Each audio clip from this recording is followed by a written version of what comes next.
안녕하세요. 엘림교회 김승만 강도사입니다. 벌써 4월 중순이 되었고 가정예배로 대체한 지 벌써 8주째가 접어들었습니다. 그래도 미디어를 통해서 종교 제한을 푼다는 이런 뉴스를 접하는 거 보니까 조만간 언제 될지를 모르지만 조만간 다 같이 모여서 예배를 드릴 수 있을 것 같다는 소망과 희망이 보이고 있습니다. 그때까지 우리 모두 각자의 자리에서 최선을 다해서 예배자의 모습으로 살아가시는 엘림교회 성도님들이 되시기를 정말 간절히 소망을 합니다. 우리 바로 예배 드리도록 하겠습니다. 우리 예배 드리시기 전에 찬송 한 장 부르도록 하겠는데요. 세상의 유혹 시험이라는 찬송 다 같이 부르도록 하겠습니다.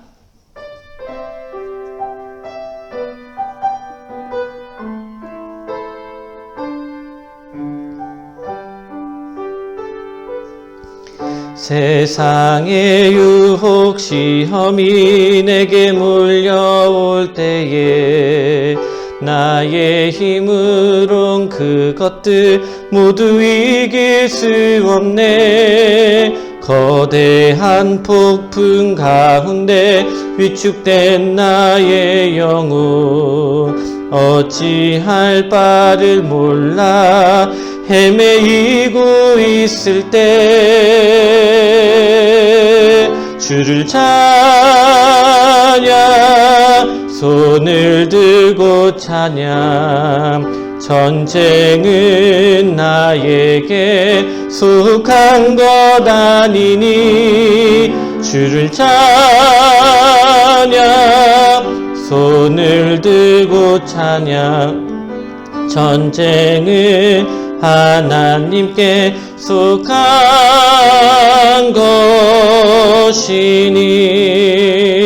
것이니 거짓과 속임수로 가득 찬 세상에서 어디로 갈지 몰라 머뭇거리고 있네. 공중의 권세 잡은 자 지금도 우리들을 실패와 절망으로 넘어뜨리려 하네. 주를 찬양 손을 들고 찬양 전쟁은 나에게 속한 것 아니니 주를 찬양 손을 들고 찬양 전쟁은 하나님께 속한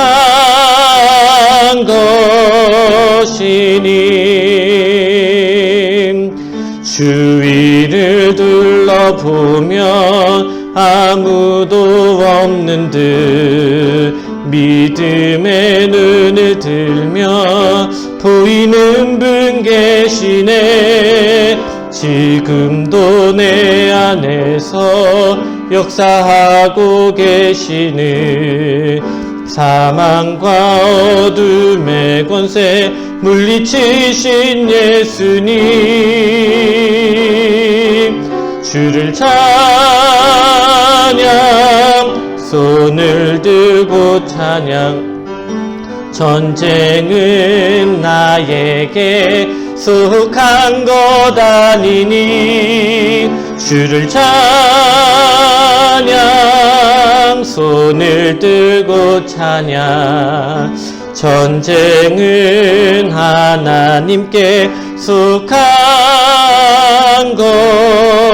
것이니 주를 찬양 손을 들고 찬양 주를 찬양 손을 들고 찬양 전쟁은 나에게 속한 것 아니니 주를 찬양 손을 들고 찬양 전쟁은 하나님께 속한 것이니 아멘. 우리 다 같이 묵도하심으로 예배를 시작하도록 하겠습니다. 다 같이 묵도하시겠습니다.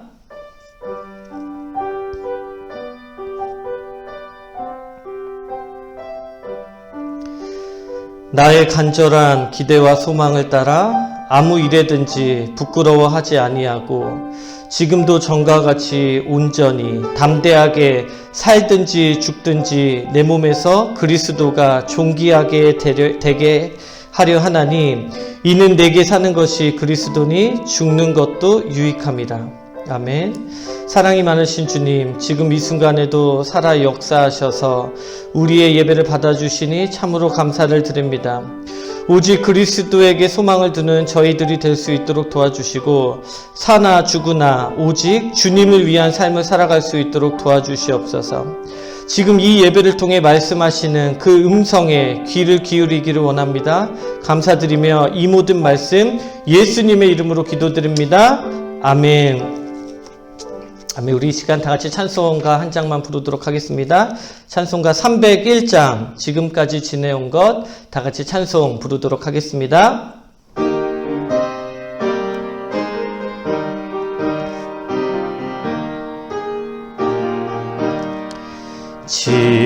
지금까지 지내온 것 주의 크신 은혜라. 한이 없는 주의 사랑 어찌 이루 말하랴.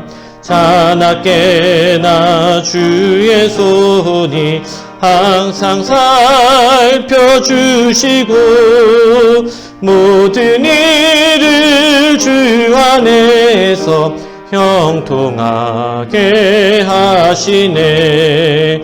몸도 맘도 연약하나 새 힘받아 살았네. 물 붓듯이 부으시는 주의 은혜 족하다. 사랑 없는 거리에 나 험한 산길에 맬 때 주의 손을 굳게 잡고 찬송하며 가리라. 주님 다시 배울 날이 날로 다가와 무거운 짐 주께 맡겨 벗을 날도 멀잖네. 나를 위해 예비하신 고향 집에 돌아가 아버지의 품 안에서 영원토록 살리라. 아멘. 바로 하나님이 우리에게 주시는 말씀을 보도록 하겠습니다. 하나님이 오늘 우리에게 주시는 말씀은 요한복음 20장 25절 말씀입니다. 한 절 말씀인데요. 요한복음 20장 25절 말씀입니다. 네, 찾으셨으면 우리 다 같이 읽어보도록 하겠습니다. 다 같이 읽겠습니다. 다른 제자들이 그에게 이르되 우리가 주를 보았노라 하니 도마가 이르되 내가 그의 손에 못자국을 보며 내 손가락을 그 못자국에 넣으며 내 손을 그 옆구리에 넣어보지 않고는 믿지 아니하겠노라 하니라. 아멘. 지금 이 시간 우리 김상동 목사님께서 나오셔서 도마와 예수님의 부활이라는 제목으로 말씀 전해주시도록 하겠습니다. 많은 은혜 받으시기 바랍니다. 예수님의 제자인 도마는 마태, 마가, 누가복음에서는 이름만 나옵니다. 하지만 요한복음에서는 도마의 말과 행동이 4번이나 나오는데 재미있게도 그 모든 장면이 대부분 도마의 독특한 성격을 잘 드러내주고 있습니다. 첫 번째로 도마가 등장하는 장면은 요한복음 11장 7절에서 16절에서 나옵니다. 예수님은 나사로가 병들었다는 소식을 듣고 이틀을 더 보내신 후에 제자들에게 유대로 다시 가자라고 말씀하십니다. 그때 제자들은 펄쩍 뛰면서 라비요, 방금도 유대인들이 돌로 치료하였는데 또 그리로 가시려 하시나이까? 그렇게 말씀을 드리니까 예수님께서는 뜻을 굽히지 않으시고 제자들을 재촉하시면서 그에게로 가자라고 말씀하십니다. 바로 그때 도마가 다른 제자들에게 이런 말을 합니다. 요한복음 11장 16절 말씀입니다. 도마가 다른 제자들에게 말하되 우리도 주와 함께 죽으러 가자.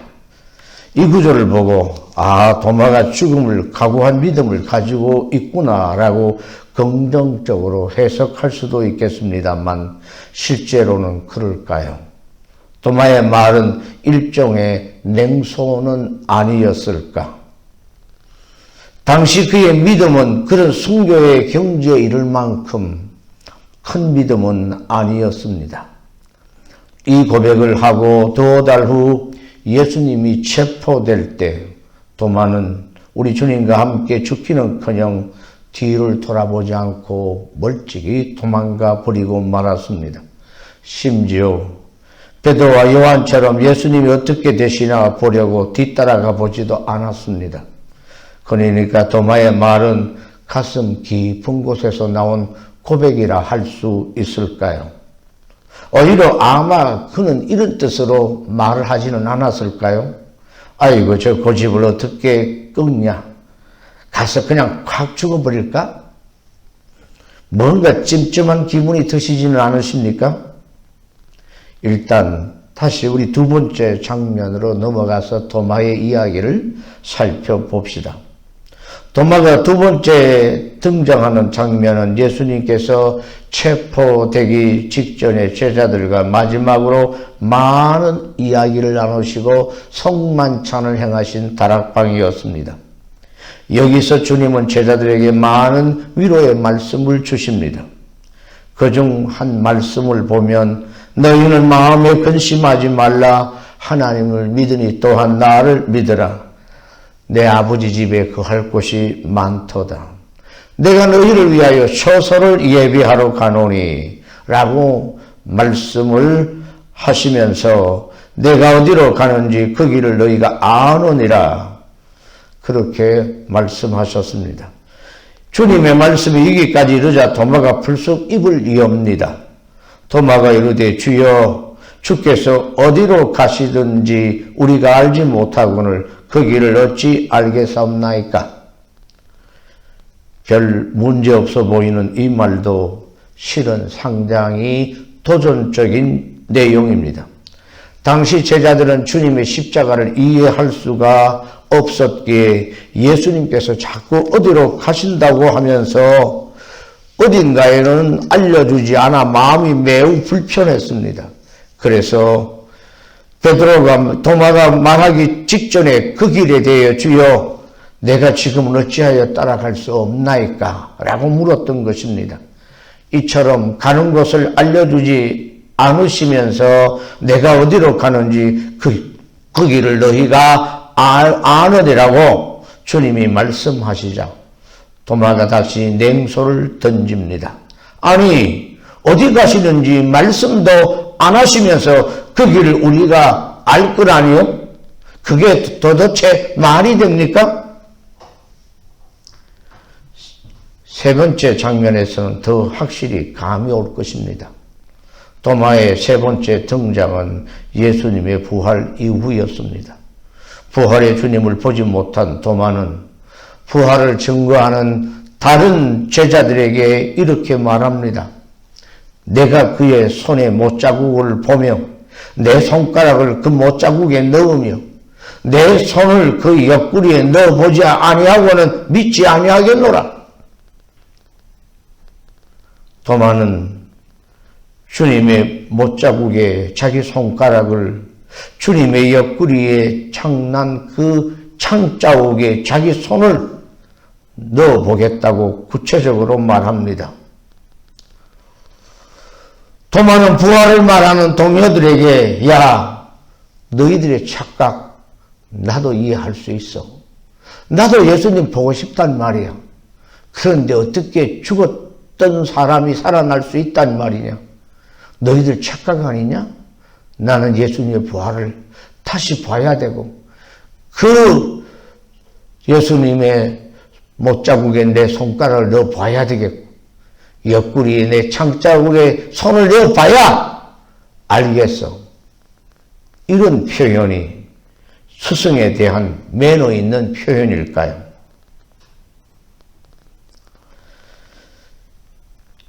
도마는 아마 제자들의 이야기를 듣고 이렇게 생각했을 겁니다. 정말 웃기고 있네. 어떻게 주님이 죽으셨다가 살아난단 말인가? 하여튼 주님의 시신은 없어진 건 그건 이상한데 말이야. 내가 그 몸의 상처, 그 구멍에다가 손가락과 손을 쑤셔 넣어 보기 전에는 나는 절대로 믿을 수가 없어. 사랑하는 성도 여러분, 무엇이 도마를 이토록 악에 바치게 만들었을까요? 아마도 자신의 기대와는 달리 허무하게 주님이 십자가에 못 박혀 죽어버리셨기 때문일까요? 아니면 더 나아가 그로 인해서 자기 목숨까지 위태해진 현실의 분통이 터져서 너무 실망한 나머지 이런 얘기를 하고 있는 걸까요? 그러기에 평소 그는 매우 이성적이고 냉소적이었던 사람이라서 예수님의 부활 이후에도 예수님의 그 상처를 모독하는 모습을, 믿음 없는 모습을 보이고 맙니다.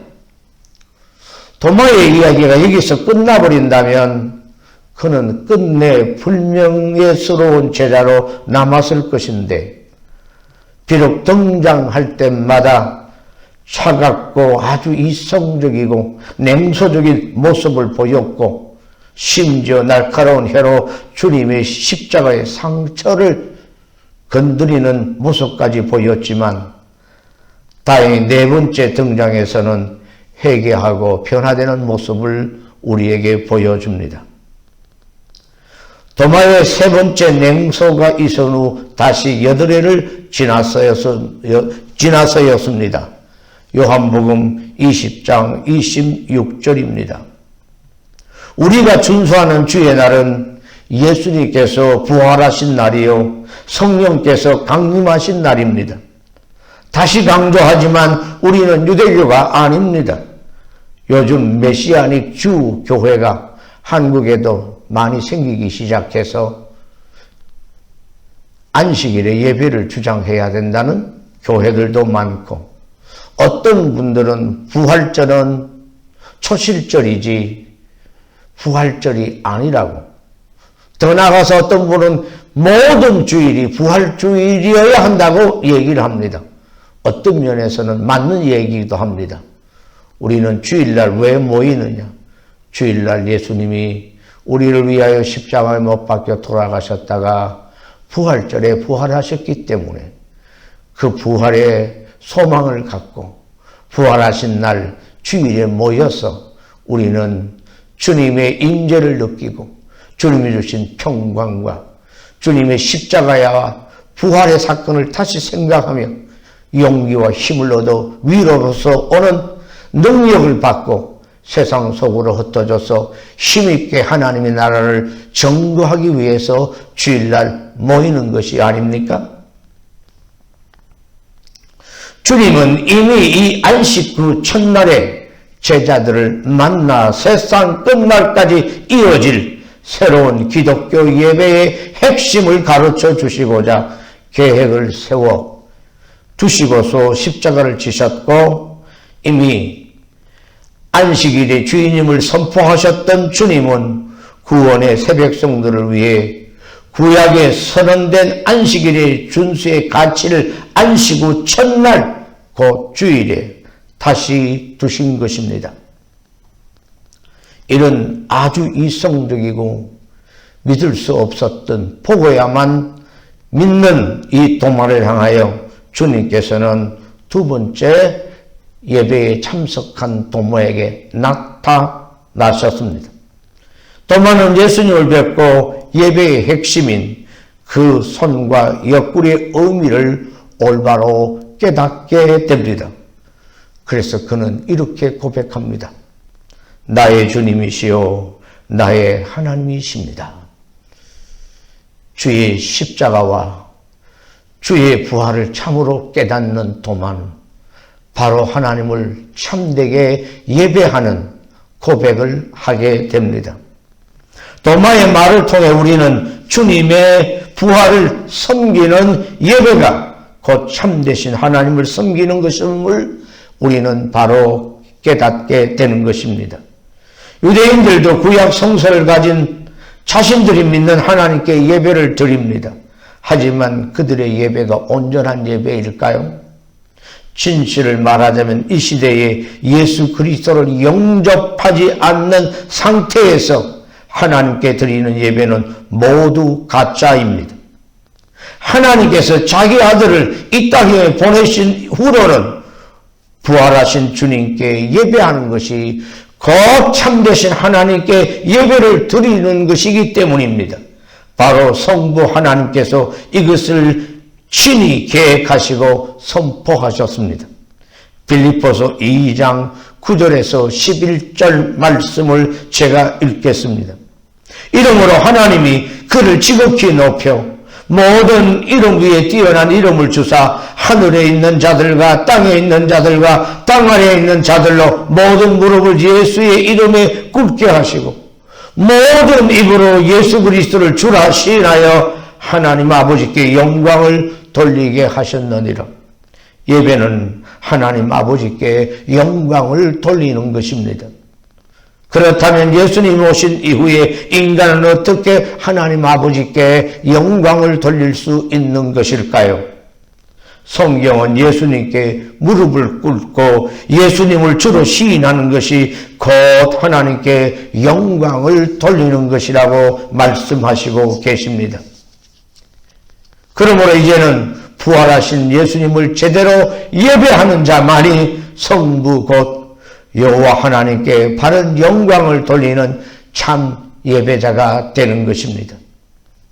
도마는 변화 속에서 주일의 예배 또 한 가지 신비를 우리에게 증거해 주고 있는데 진정한 주일 예배는 사람의 영혼을 살리는 능력이 있음을 보여줍니다. 믿지 않는 자 혹 도마처럼 냉소적인 사람이라 할지라도 주일 예배 때 주님의 임재를 보고 그 고난의 의미를 제대로 들으면 자기와 아무 상관이 없었던 것과 같은 예수님을 나의 주님이요 나의 하나님으로 고백하는 역사가 나타나게 되는 것입니다. 이것은 두 번째 주일 예배 때 참석한 도마의 변화를 시작으로 2000년이 넘는 동안 교회가 실제로 경험해 온 체험들인 것입니다. 예배 가운데 일어나는 이 핵심의 능력을 통해 이 땅에 믿는 이들의 부흥이 지금껏 한결같이 이어져 온 것입니다. 예배를 믿는 사람들의 가장 큰 외적인 특징이 무엇입니까? 두말할 필요 없이 주일에 예배를 드린다는 것입니다.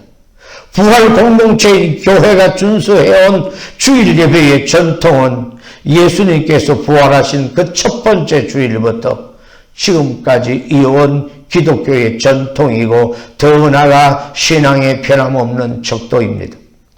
신앙이 뜨거운 시대에 주일 예배 자리는 차고 넘쳤습니다. 신앙이 식은 시대에 주일 예배는 자꾸만 비어갔습니다. 인류 최초의 주일 예배에 빠진 도마는 아쉽게도 개근상을 놓친 사람이었습니다.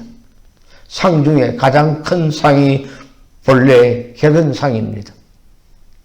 어릴 때 제 어머니는 초등학교 다닐 때 몸이 아파도 귀엽고 학교에 가라고 체근을 하셔서 학교에 가게 만들었고 선생님에게 몸이 아파서 더 이상 학교에 있을 수 없다고 조퇴를 하게 되어서 귀엽고 초등학교, 중학교를, 고등학교를 다 개근하도록 저를 훈련했던 어머님, 교회도 주일 예배를 절대로 빠지면 안 된다. 하나님 앞에 철저하게 주일 예배를 드리도록 그렇게 신앙을 가르치신 저는 어머니에게 감사를 드립니다. 우리 교회 권사님께서 일생 동안 그 주일 예배에 자기 자리를 지키기 위하여 단 한 번 아들이 군대 갔을 때 면회 가기 위해서 한 번 빠진 것 외에 자기 자리를 지켰노라. 그리고 98세에 하나님 앞에 부름받아 천국 가기까지 한 주 마지막 주 교회 나오지 못하시고 병상에서 제가 가서 기도하고 얼마 되지 않아 천국에 가신 것을 본 적이 있습니다. 언제나 내 자리를 지켜야 된다고 말씀하셨던 권사님의 말씀이 생각이 납니다. 사랑하는 성도 여러분, 지금 종말을 맞아서 이 사회가 이 어둠의 세력들이 불순종하는 자들 가운데 역사하는 그 더러운 영들이 우리로 하여금 온전히 모여서 예배하지 못하도록 막고 있습니다. 우리는 슬기롭게 사회의 여러 가지 안녕과 질서와 우리의 건강을 위해서 집에서 예배를 드릴 수도 있지만 이 주일 예배를 잊지 마시고 가정에서도 온 마음을 다해 꼭 드려질 수 있기를 바랍니다. 건강해서 함께 나와서 예배드릴 수 있는 모든 성도들은 기쁨으로 주의 임재와 평강과 십자가와 부활을 온전히 깨닫고 위로부터 오는 능력을 다시 받아서 성령으로 감동받고 힘있게 위로 속에 용기 속에 세상을 향하여 예수의 부활의 정인으로 힘있게 사는 한 주가 되시기를 주의 이름으로 축원합니다. 기도하겠습니다. 하나님 아버지 감사드립니다. 오늘은 냉소적인 도마와 예수님의 부활에 관한 말씀을 전했습니다. 믿음 없던 도마도 예수님의 십자가와 부활의 의미를 바로 깨닫고 주는 그리스도시요 살아계신 하나님의 아들이십니다. 하나님이십니다. 고백했던 이 고백이 제자들로부터 오늘 우리에게까지 이어지는 참된 주일 예배를 통하여 더 고백이 되어지고 계속 이어지는 예배가 살아있는 엘림 교회가 되도록 예배를 사모하는 모든 성도들 되게 하여 주시옵소서. 예수님 이름으로 기도하옵나이다. 아멘. 이제는 우리 주 예수 그리스도의 무한하신 은혜와 극진하신 우리 하나님 아버지의 사랑하심과 성령님의 감동, 감화, 위로하시고 역사하시고 충만하시고 교통하심이 영원 무궁토록 함께 있을지어다. 아멘.